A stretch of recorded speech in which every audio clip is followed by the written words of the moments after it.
Imagine a place where students use media, creativity, communication, and critical thinking to make stories come to life. A place where authentic audiences are enlightened by the kids who live there. Hawk Media Productions at Kealakahe Intermediate School, located in Kona, Hawaii, is an example of that place where students strive daily for the summit. From school broadcasts, Hiki No stories, community spotlights, and now podcasts, Hawk Media Productions hopes to inspire other schools to get involved in meaningful learning in the community and the world. Believe it or not, all schools have the students, teachers, and community partners to be the spark for what school could be in Hawaii.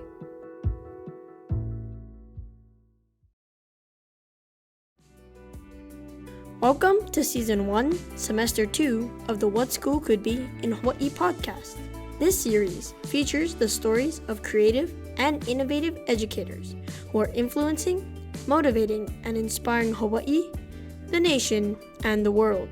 Now, let's send it off to your host, Josh Rapoon. Hey everybody, this is the What School Could Be in Hawaii podcast.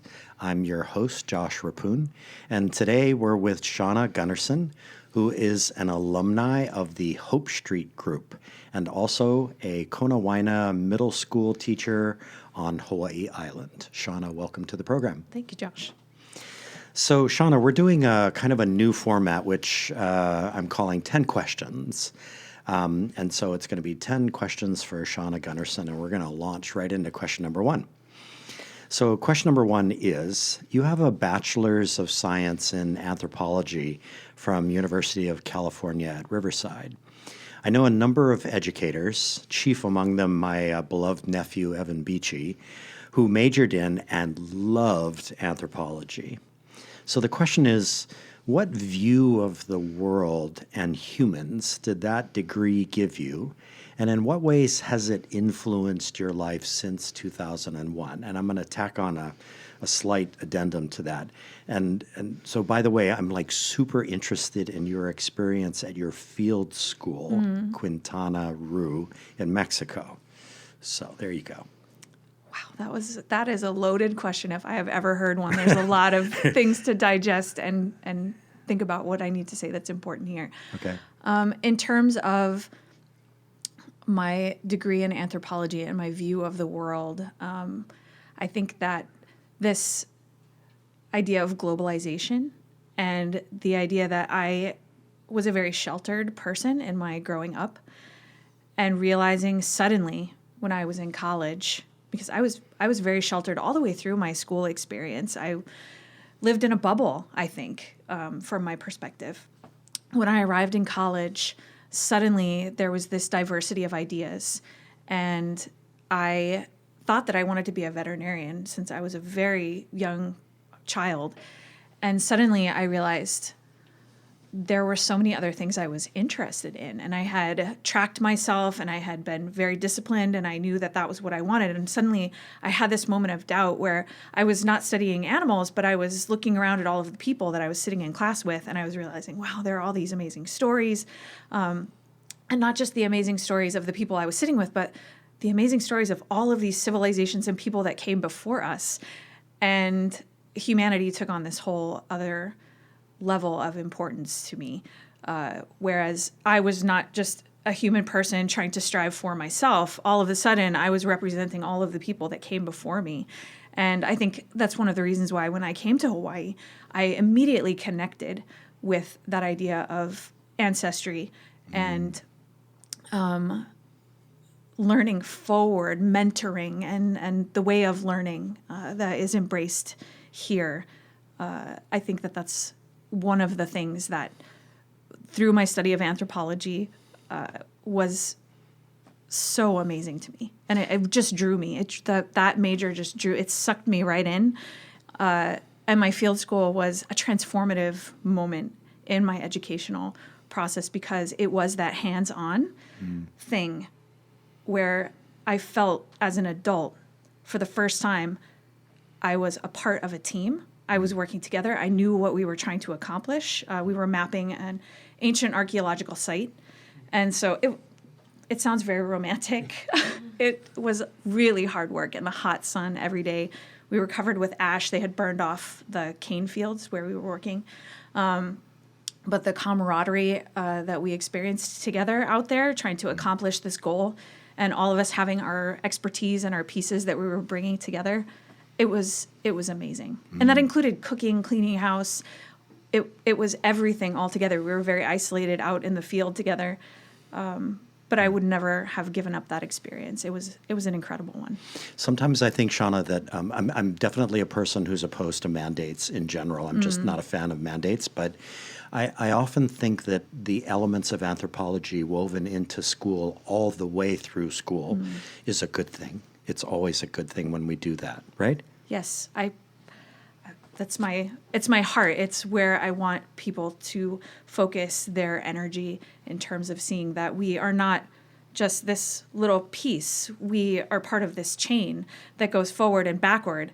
And we all need to work to strengthen the chain, because what we do now is going to make it either better or I'm really not that person who looks forward and says we could make it worse, but we need to make it better. Right. We need to make that chain really strong and great. Right.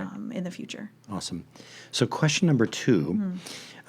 So definitely, wow, via your resume, I learned since way back that you've been a teacher, mentor, guide, coach, sponsor, professional learning community developer, a constructor of constructive classroom conversations, the works. And you also listed online coursework in constructive classroom conversations at Stanford, DataWise, at Harvard X, data science, and at Microsoft. So the question is, what's the secret sauce to getting teachers out of their classroom silos and collaborating and or learning from each other? Josh, that's a great question. And I was thinking about it on the plane over this morning, because I had a great conversation with one of my mentors yesterday at school, because we all have mentors. And I was really struggling with something that was happening at our school. And I really needed to just kind of vent and talk with someone else about some siloing that was happening, and how do we adjust this. And I think the secret sauce is providing that magic concoction of structure and allowing people to have those conversations. So we assume that people can have these conversations together, but it's probably the hardest part. That collaboration piece is probably the hardest part of our job as educators, professionally with each other. And some of us are even teaching that in the classroom, but we don't necessarily apply those structures and tools that we use to teach our students how to have a collaborative conversation to our own work as professionals in a professional learning community, and creating those agreements. I'm thinking now about Buck Institute, or you said PBL Works, and some of their rubrics for how do you begin this work? Okay, well, we need to have agreements with each other. We need to know what the goal is. And I think often as educators, we don't use those structures for ourselves to have those meaningful conversations. And I think that relationship building, where we begin with the goal and agreements of how we're going to work together, that's the magic sauce. We're human. We need to do these human things together before we can move on to the content. And I think that's universal. Regardless of what the content is, we need to have those structures in place. So I think that's it, being intentional about the structure. So protocols can be a beautiful thing. Absolutely. Oh, wow. Yeah. Yes, absolutely. In some ways, that was my liberation as a teacher. My moment where I flipped from a closed mindset to a growth mindset was through the protocols, which provide that kind of structure and safety, but also open you up to multiple perspectives from the people who are part of the protocol. And it sounds like that's what you're referencing. Absolutely. I was so fortunate to go through the Teacher Leader Academy here in the state of Hawaii with one of my mentors, Sandy Camelli. And we developed a literacy, professional development for our whole campus as a part of our experience through Teacher Leader Academy. And one of the things I very clearly remember about that was that we were very intentional about introducing those protocols and having those structured discussions. And that was part of the success of that. So, yes. And protocols have to be practiced. They're not something, it's like if you're going to be a basketball player, you don't just walk onto the court and start being a Michael Jordan. You have Especially if you're me, but okay. Okay. But yeah, point taken, right? Okay. Okay, so Shawna, question number 3. You have a master's in special education from the University of Hawaii at Manoa. Riffing off of the title of Ted Dintersmith's book, What School Could Be, which is also the inspiration for this podcast, the question is, what could special education be? What is the best of special education in your experience? It is education that includes those students in our community, whether that is a community at our school, which is our real community that our students experience every day, or whether or not it is the community where they're walking down the street or working in the future. They have to be included in the community. And it has to be intentional on our part to develop structures and systems that support them in that so that they can experience success. And I want students with special needs to have a vibrant life. And I want them to envision that life and tell us about what they want. One of the most powerful experiences that I ever had as a special educator was doing a process called MAPS with my students and their families and our educational team. And one of the questions I will never forget asking was to the student, what is your dream? What is your dream for the future? And the student said, I want to be a marine biologist. I want to get married. I want to have a family. And everyone's jaw just dropped at the table. No one had ever asked this 12-year-old student what their dream was. Right. And how can you support someone in their dream if you don't ask those questions? And so I want our students to be heard, all of them. So I guess I want for them what I want for all of our students. So what I'm hearing loud and clear is special education students need to be asked the important questions just like everybody else. Just like everybody else. I want project-based learning for them. I want experiences for them.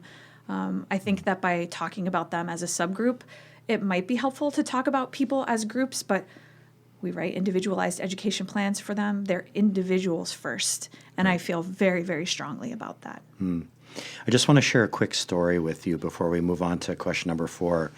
I had an extraordinary conversation with a really extraordinary person last week. Her name is Sherry. She's a SPED, or special education teacher at a high school here on Oahu. And what she described to me just kind of blew me away. Basically, what she's doing on her campus is she's building a print shop, meaning a full-blown graphics print shop. Like, imagine merging together Kinko's and the whole copying and graphics center with a graphic design center. I mean, the works, right? A full-blown print shop that would service all of campus and potentially the community itself. And the kids that would be operating and learning that in that print shop were her SPED kids. And that just knocked me out. And the next Isn't that day, amazing? Wow. the next Great. day she actually brought those 12 kids to meet me. I didn't even know that they were coming. And it was an extraordinary moment where I got to meet them. And so what you say about asking them, like, what do you care about? What do you want to do? Is critical to that process. It feels like we can do amazing things. Amazing things. Yeah. Yeah. The Okay. potential of people is boundless. Boundless. Yes. Awesome. Question number 4. You listed civics, government, geography, history, language arts, mathematics, and science as coursework that you have taught in grades 5 through 9. So here's my question. Take us through special moments in your classrooms where you succeeded in engaging your students in relevant learning, moments where they were pumped up about being with you and in a community of learners.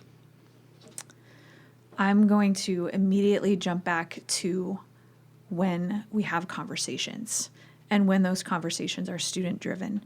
And it could be about a problem that students are experiencing. Sometimes just stopping class and saying, okay, I can tell that something is up. let's have a structured discussion about what's happening and can we do anything about it, and do we need to just move on? Is there someone we need to talk to about this? Can we bring in someone to help us with it? That's a real authentic conversation. And I think the respect that students feel when you recognize, first of all, something's going on, and then give them the time to process, it empowers them to do that in their own life. And they can take that and generalize that outside of school. They can generalize it in another classroom. And I think that's just an amazing experience. So again, I'm going to lift it out of the content of all of those different subject areas that you can be highly qualified to teach. It doesn't really have to do necessarily with the content, but it's that pedagogy that you keep going back to, that how do we teach this? How do we get there with our students? And I think those conversations, those moments where we have conversations, and then I also want to say I'm a middle school teacher. And when students are allowed to create something that genuinely belongs to them, that they have fully dreamt of it from the ground up. You give them, you say, okay, here's this little seed. You guys water it until it becomes whatever you want. Sometimes middle school students will grow the purple people eater monster machine flower thing that flies around like a helicopter. That's the plant they want to grow. But it's wonderful. And to watch them become alive as a result of their creativity and just having all these different tools at their disposal, it's incredible. It's great. So student agency is one of the secret sauces It is the secret of kids sauce, yes. being pumped up when they come to school. Right. Okay, so we're going to switch directions just a little bit in question number 5. When I arrived at the University of Iowa in 1990 as an older student, quote unquote, at the age of 32. So I went to college right out of high school, totally wasted a year in college, didn't do much, played rugby, drank a lot of beer, but didn't study a lick, and then had a career as a chef and then as a hotel manager, and then ultimately went back to school at age 32 to finish the undergrad that I had not gotten. Good for you. Yeah, it was pretty amazing. So when I arrived at University of Iowa, the campus was in the middle of a very difficult Board of Regents mandated push towards multiculturalism. And for this 90% Caucasian Midwestern university, at times the process seemed incredibly painful and awkward, especially to this kid from Hawaii who'd come from sometimes it's cliche, but from a very multicultural environment. So what is multiculturalism to you, and where in education have you seen the best expressions of it? Ooh. Multiculturalism is accepting what people are, what they say they are, who they are. And I think as we have, I kind of broke my teeth on multiculturalism with maybe in the late 90s. We started to be talking about that in my education classes. And so when you talk about multiculturalism, I want to go there, but I think it has evolved. And one of my favorite, proponents for multicultural education and cultural awareness in education is Paulo Freire. This amazingly inspirational person who you would need a dictionary to read some of his writing. It's quite hefty in its content, but he really says that we need to evolve with our thinking. Like, we can't just say multiculturalism is this one thing, because now we have LGBTQ and we have different aspects of culture that were not a part of that discussion.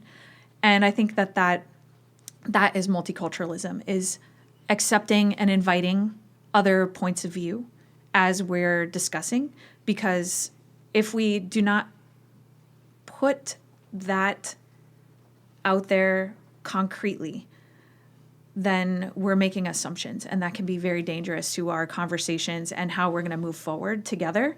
We can't really move forward together unless we put a label on these assumptions that we have these kind of this baggage that we're always carrying around with us. We all have that. And so we need to just be really aware of it. We need to be thinking about that as we're moving along in our discussions. And to me, that's what multiculturalism is being aware that there are other points of view all around us, and we need to be aware of our own points of view and how that might influence and interact with who is the dominant person in the relationship and whose idea is better. It doesn't lead to a productive conversation or a conversation that's going to change anything if one person is not taking into account the other person's where they're at. So follow-up question then. Are we, in your experience here in our public schools in the state of Hawaii, are we sometimes maybe too cavalier about the need to address the issues of multiculturalism because we assume that everybody's multicultural here and that we've all got it kind of wired? We still need to do what you're describing. Absolutely. Intentionally. Can I give you an example? Perfect. So as you know, on the Big Island right now, we have a bit of controversy going on. And I shouldn't say a bit of controversy. It's a very serious issue. It is. With the telescope that is proposed to be built on Mauna Kea. And I have some 8th grade students that would really like to dig into this issue. And we have skirted around it a bit. But it comes out because it's on their mind. It's right there on top of what they want to talk about and they want to think about. And so recently, one of our students had the opportunity to do a little mini research project, and they took the bull by the horns and they advocated for themselves and they said, I want to do my project on this. And when they were presenting, one of the other students, kind of in an offhand way, said, well, maybe those people who are saying that they should build a telescope, maybe they've never had anything sacred in their life. And so they just say it's fine to that. I feel sorry for them. And they said it kind of in that way. It was disrespectful. And I don't think that student was expecting me to stop the conversation and say, what if I were a person who wanted to have a telescope there? I do have things that are very sacred to me in my life. And what you just said might have really hurt me. And I think that, yes, we do have a very multicultural society that we're living in, but we need to all be aware of all of these different points of view that people are bringing, and we have to be careful not to hurt people or make assumptions about groups of people. It's the ongoing practice of humanity. It's the ongoing practice of humanity. We just really can't move forward if there's that adversarial point of view, if we're both coming from a closed mindset, then no, we can't walk forward together. Right. Awesome. Hey, everybody, we're going to take a short break and come back with more from Shawna Gunnarson, so stay with us.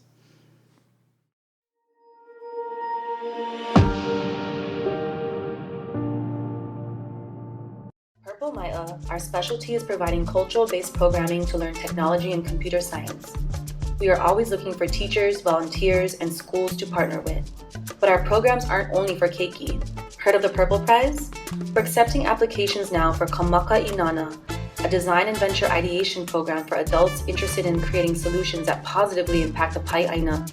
It's about shaping the way Hawaii designs for the future. Visit us at PurpleMaia or purpleprize.com for more info. Also, how major is this podcast? Keep up the good work, guys. This is Toy and Amber from EdTech Talk. We are so excited to uplift this cool new podcast coming to you from the middle of the Pacific Ocean. What school could be in Hawaii? As always, we're super excited to support innovation and education. We've been lucky enough to feature some of these incredible educators on our own podcast, EdTech Talk. If you're looking to be inspired by entrepreneurs and entrepreneurial educators from across the world, join us as we share their journey and insight.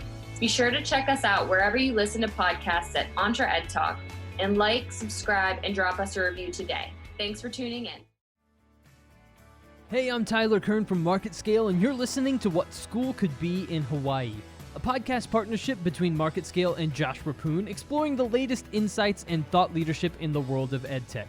If you're enjoying the podcast, be sure to subscribe on iTunes or Spotify or wherever you get your podcasts these days, or just head to marketscale.com, click on Industries at the top of the page, and scroll down to EdTech.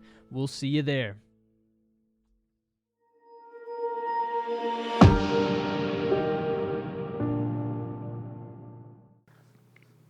Hey everyone, we're back with Shawna Gunnarson, an epic educator on the Kona side of Hawaii Island. So Shawna, we're going to leap to question number 6. So you tagged along with your mom as she moved to Hawaii Island to Holualoa to retire, and you found yourself drawn into special education. So my question is, you've written that this was a super significant moment in your life. So what was that journey of discovery where one chapter of your life came to a close and another began?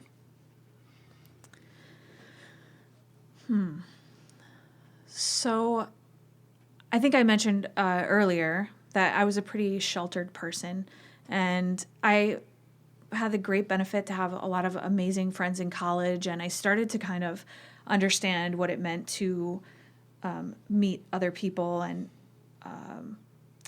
do different things in life. But when I came to Hawaii, suddenly I was really actually living independently and experiencing different people in a real life kind of context, not college. College is this construct that we have, probably needs to have a little adjustment. Absolutely. We could talk about the whole idea of college should be like your mission, like where you discover your mission. Yeah. I think I just read an article in the New York Times about Actually, I tweeted about that Okay. 2 days ago, yes. That college I may should be lurk about on missions. Twitter a little bit. Yeah, not majors, but missions. But missions. Absolutely. And so I knew that my mission after completing college was to save the world. This was what I was going to do. All by myself. No, I'm just kidding. Other people needed to be involved. So I came to Hawaii thinking I was going to help my mother get adjusted to moving into her house, and then I was going to go back to California and finish my master's degree in educational foundations, multiculturalism. And I just discovered that Hawaii was my place that spoke to me. And I mentioned about the feeling of multi-generational family that is here in Hawaii. It is how I grew up. And so my family is from Central California. That's how I grew up. My family was multi-generational. Grandma, grandpa, auntie, uncle, all living in the same house, running back and forth between the houses on the same street. It was an amazing childhood that I was blessed to have. And when I lived in Los Angeles with my family, and we moved quite a bit when I was a kid. I lived in Alaska, I lived in Connecticut for a little while, and then returned to spend the bulk of my educational years in Los Angeles. That was nowhere to be found in my friends' families, in the communities where I was living at that time. I'm sure it existed in Los Angeles, of course. It's an amazing place. But I was not experiencing that there. And when I came to Hawaii, all of a sudden it was there in front of me again. And I knew that this was where I needed to be. Wow. Marvelous to see that right in front of you like that. And it felt like when I was reading this in your personal statement that this really was a moment where you recognized that there was something that was closing and something that was opening at the same time. What was that like? So I really believe in this idea of pivotal moments in life. And sometimes there are just moments, and if we can put a pin in them, that's great. And sometimes we can't do it until way in the future, or, way later in our life, we realize, oh my gosh, that happened to me. And that's why all of these other things, that's why I made these decisions that I made. And I don't know if at that time I knew that was happening to me. I think I was just like, what am I going to do now? I have to make a decision. Do I want to leave Hawaii? No, I belong in this place. I need to be here in this place. And I happen to be working in a third grade classroom for students with special needs. And I realized this is one of those places where I can have that leverage and do the work, go to my job every day and love it. Love it. Love watching those children smile and engage with each other, with me, helping to guide them where they need to go. And then later, as I evolved in my career, being able to guide other beginning educators to find that joy and that passion in coming to work every day. And when they're not having a great time, because as we know, as a beginning teacher, it is a struggle. There are tears. It is very difficult to begin this career. Absolutely. There's so many initiatives and things that we have to buffer ourselves against. And until you find that path where you're strong and you're moving forward, it can feel like you're just getting beaten from all sides. To help other beginning educators find that is also something that I grew into. So it started with loving guiding the students, but it grew into so much more than that, and becoming a leader, not just in the classroom, but at the school level. It's amazing. I actually remember really clearly as a young history teacher going through a pivotal moment when I discovered what a pivotal moment actually is. And it was kind of funny because I was doing some work in anthropology in my getting ready to teach history. And I came across this super essential question. It had to do with Captain Cook and the moment that he set foot on the earth at Kealakekua Bay. That historians and anthropologists call that a liminal moment, that the world changed in that moment. Had he not stepped out of the boat onto the land, had he stayed in the boat and left, that at that point things would have remained likely the same. And so that pivotal moment understanding kind of blew my mind. And at that point, I started paying very close attention to those kinds of pivotal moments that happen in history and in life. And I'm just thinking that you also do that personally for yourself, and that you think about that also for your kids in your classrooms as well. So that's a kind of a segue to question number 7. So talk to our listeners about your mentor teachers. And I'm referencing Sandy Kameli, Colleen Masukawa, Georgia Goes. Am I saying that right? Goes. Goes, and your principal, Nancy Soderberg. I think my question is, what do these people mean to you? And what do we need to know about their skills and habits and dispositions, their heads and their hearts? So I'll put it out there that these individuals have impacted so many people beyond myself. And so to watch them, to have them be my mentor and give me advice when I need it, and to be honest, as we all have realized as we go through life, sometimes being a mentor is you just are a really patient listener. Right. And I feel like all of those individuals were very patient listeners as I was trying to problem solve and bite these chunks of things that were troubling me. They were giving me a glass of water when I needed it, and they were helping me digest and do the things that I needed to do. And that was very formative for me as an educator. They set the tone. They set the example. They had urgency. They wanted me to have agency. They want students to have agency and create more than what is needed. And I'm thinking of Georgia Goes right now. So many interdisciplinary projects came from this woman's amazing brain. She had students pretending that they were going through Ellis Island and lining up, and some students would pretend to be asking the questions and writing down people's names. What's your name? And they would write it down, and they would hand them and think, okay, take this to the next station. And the kids would be like, you spelled my name wrong. I go, we don't really care about that. You just keep going. It was real. Wow. It was real Ellis Island for these students. And I remember some of them were so shocked. We had to just literally, we're like, okay, you can't have a breakdown right here. We're just going to move you off just like it would be at Ellis Island. We're going to put you in this holding area. And then we would just forget about these students in the holding area for 20 minutes, and they would be over there. Hey, I'm over here. Well, you just pipe down over there. This is Ellis Island, and that's how we deal with people here. You're coming to the United States. You're welcome. Stand in line. Get used to this procedure that we have now. And I'll never. I was just a beginning teacher at that time.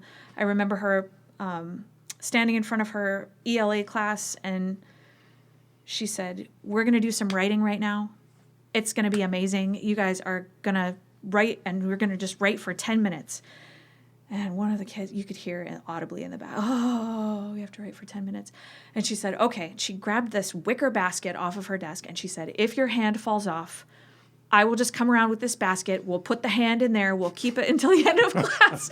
So I think also having a sense of humor and dealing with and realizing the particular age group of middle school students that we were working with, they just taught me that resilience and relationship building with those students. And it seems to me like in order for them to be who they became to you, you would have to have a growth mindset. You would have to be open to the ideas that they might present to you. Yes, you want them to be good listeners and to kind of follow what you're doing. But at the same time, when an idea is presented, if you don't have a growth mindset, if you're not a limitless mind, you're closed to those kinds of ideas. And the idea that she presented to you must have just been like you were ready to absorb that. Absolutely. Absolutely. I think when I started out in my education career, I was one of those very strange situations where after 1 year of being a teacher at my school, everyone else in my department left. And I was the senior member of our special education department. And that made me the department head, which was hilarious because I knew nothing. I was just getting my master's degree. I wasn't even a certified teacher. And that mentorship that they provided for me was super, super needed and valuable to me. But I felt like I had all of the book learning, and I had a lot of those words and phrases, and I could know the law and all of those things. But they taught me the nuances, and they taught me how the real world actually worked and helped me navigate that in a very powerful way. Right. So awesome. Yes, absolutely amazing people. Okay, so question number 8. Eventually, developing a special education program led to some fatigue, right? Yes. And you were tired, which you're completely justified in feeling. But you made another leap to the position of technology coordinator. And at the same time, you began teaching AVID students, AVID. AVID stands for all our listeners? Advancement via individual determination. Got it. So my question is, why was this such an important dual track moment in your life as an educator? So AVID is the toolkit, and those skills that this program called AVID introduced me to were those best practices that I didn't realize had all of these different labels. They were all of these tools like having a conversation, getting organized, those skills that students need in order to be successful in all of the other areas of their academic career. And I don't think until I went to the AVID conference completely by surprise when my principal said, "You're going to this." And I said, "Oh, goody, another initiative. I can't wait." Because I'm not usually that person who loves initiatives or the newest fad. But AVID really changed my thinking.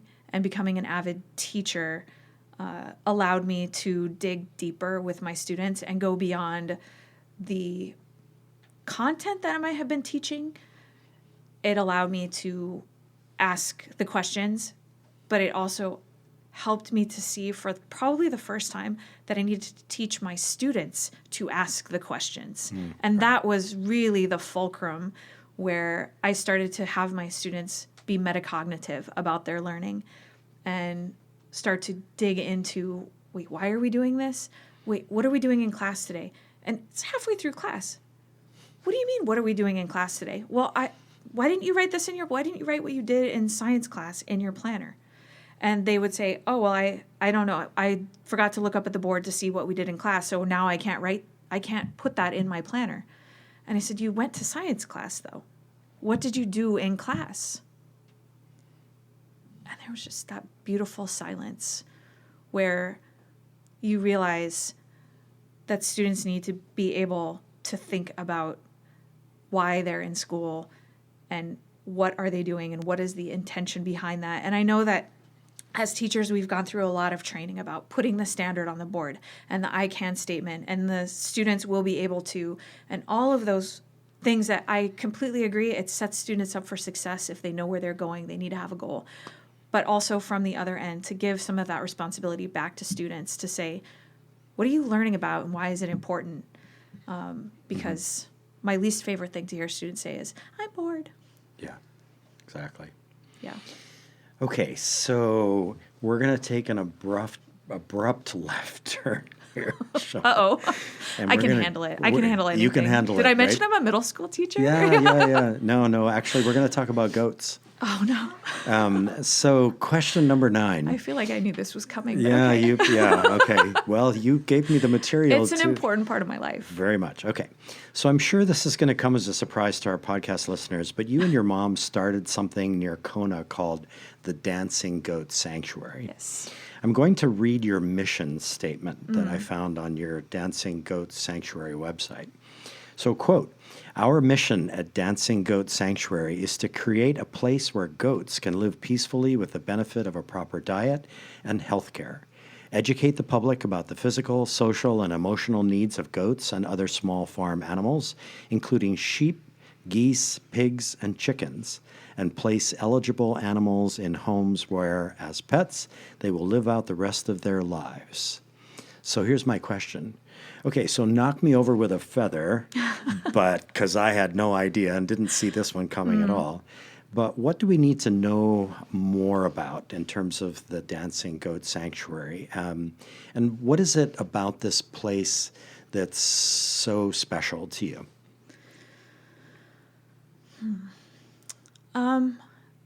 So one thing I haven't talked a lot about, although it is core to my daily existence as I get up in the morning, I believe that we need a more compassionate world. And, don't make me cry, Josh. I think that many of the injustices that we have in the past visited upon each other as humans, we visit that with animals now. And our sanctuary is a place where people can come to discover the emotional lives of animals. Sorry. It's very important to me.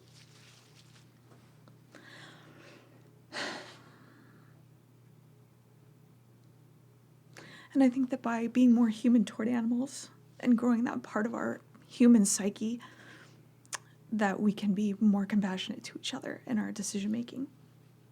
So if I were a kid coming on a field trip or on a specific project-based trip to the Dancing Goat Sanctuary, just kind of briefly walk our radio audience through what the look and sound and feel of this place is as I come onto your animal campus. Okay.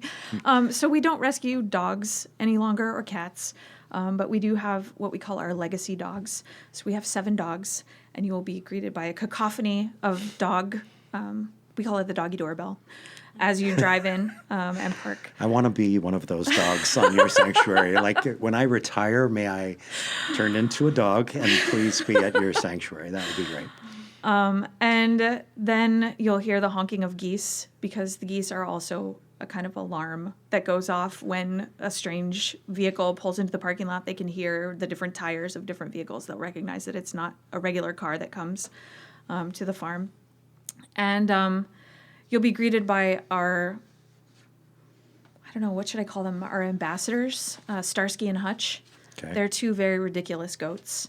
They're kind of like frat boys. So if they were people, they would be college-age men who have some pizza stashed under their bed for a snack later. Are they thinking about starting a social network that'll blow up into Facebook? I've thought about getting onto social media with something of this nature, but, I have to avoid being a mile wide and an inch deep sometimes. And so really our core mission is to provide the best home for those animals that we can.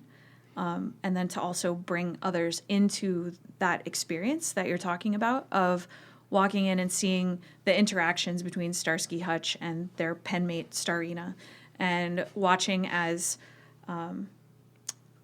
Moofy, one of our newest sheep, he will come running up to the gate because his family recently turned him over to us because of a situation over which they had no control. He's a wonderful, friendly guy. And he's looking for them. Every time someone comes to the gate, he comes running up and he checks to see, it's just you guys again. But they do come to visit him, so that's amazing and wonderful. Yeah. And so I think just creating that place where people can see the social interactions that animals have with us, yes, that's really important, but animals have their own social life. And I think that in today's fast-paced society, and even though I'm a computer teacher and I teach about technology, I always go back to that idea that by carefully observing our environment and the interactions of everything around us and how we are interacting and being metacognitive about that, we're going to make progress, and we're going to be better as a result of that. I can only imagine how you navigate your super intense, busy life as a teacher, EdTech, all the things that you're doing, and the sanctuary. In all seriousness, that's most people have one life, and it appears like this is two.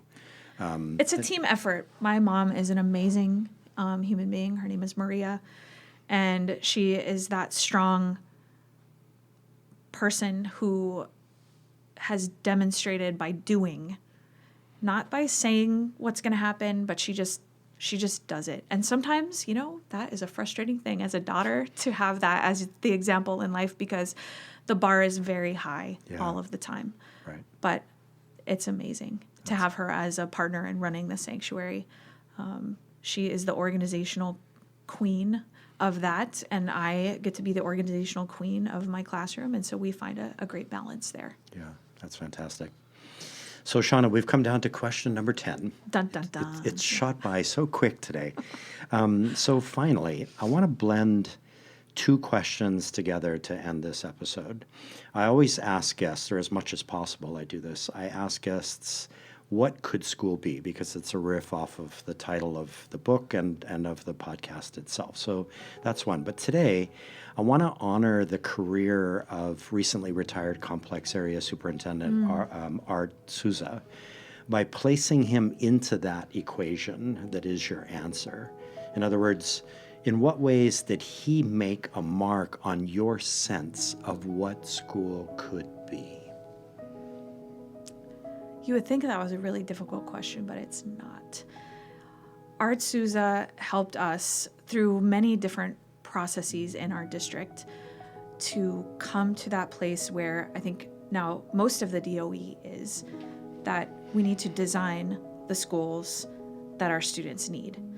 And through bringing Tony Wagner to come and work with our West Hawaii school complex area, and bringing us this idea of instructional leadership teams where teachers have that opportunity to discuss what they're doing in class and have discussions about what happens next.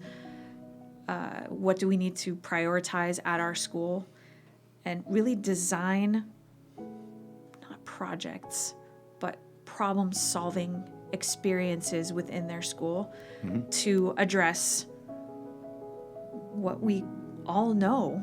We can put our fingers on it, and we know, but having that collective discussion of, okay, here it is.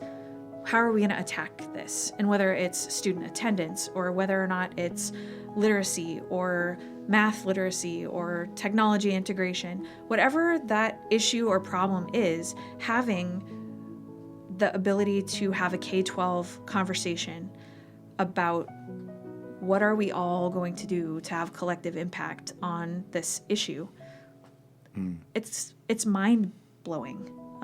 And we were ahead of our time as a district, I think, because of his leadership and his insight into the fact that it doesn't lie in some kind of thing from outside that we're going to buy from someone or get from somewhere. We're going to create this ourselves. We have the collective knowledge to solve this problem, so let's do it. That was great. So what I'm pulling from this is that where we used to think that in public schools that are separated as elementary, middle, and high school, that K-12 continuum conversation is almost impossible because they exist as different schools, that in fact when you have a visionary complex area superintendent, you can have that conversation about what a K-12 experience is. And that's what Art brought to the table. Yes. we had common language that we could use together as we were having those discussions. We clearly share the same students from the same families. And so it made it obvious to us that this is what schools could be. It can be that they arrive in a kindergarten classroom and matriculate all the way up to high school. And hopefully now we're really starting the conversation with our community college, Palamanui, in West Hawaii, to be able to not just make it K-12, but we're even going up into the sky, who knows, and including industry in that conversation also. So it's evolving even beyond the K-12, but really starting to think about how can community partners come in and art develop this concept of hokupa'a, and this strong star that is going to guide us is our students and their experience. And how do we all line up together to support that? And it's a powerful vision. You mentioned a vision. That is it. How do we follow that strong star? Because that is why we're here. Shawna Gunnarson from the Konawaina Middle School and also Hope Street Group. It's been really awesome having you on this podcast today. Thank you. Thank you. Thank you for the conversation. It's been great. Welcome back to Season 1, Semester 2 of the What School Could Be in Hawaii podcast. We are so excited to share all of the new educators for this month.